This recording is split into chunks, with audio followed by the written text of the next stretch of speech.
எல்லா இடத்திலையுமே தலைமை பதவி வகிக்கும் குருமார்கள் தனக்கு அடுத்த சிஷ்யையை அல்லது சிஷ்யனை நியமித்துவிட்டு தான் பதவியிலிருந்து இறங்குவார்கள்.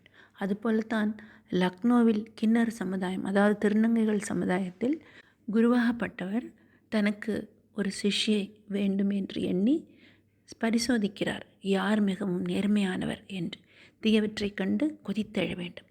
அந்த மாதிரி ஒரு சிஷ்யையை தேடுகிறார்.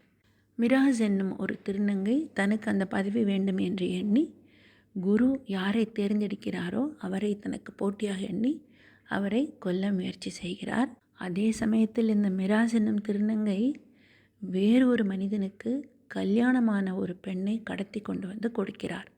அது தவறுதானே? இதை தெரிந்த குருவாகப்பட்டவர் காவல்துறையிடம் புகார் செய்கிறார். உடனே காவல்துறை தக்க நடவடிக்கை எடுத்து அந்த மிராஸ் என்பவரை கைது செய்கிறது. பொதுமக்களுடன் ஒப்பிடுகையில் 3.5 மடங்கு தற்கொலை செய்து கொள்கிறார்களாம் திருநங்கைகள்.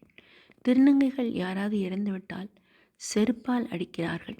அது அவர்களுடைய சம்பிரதாயம் போலும்.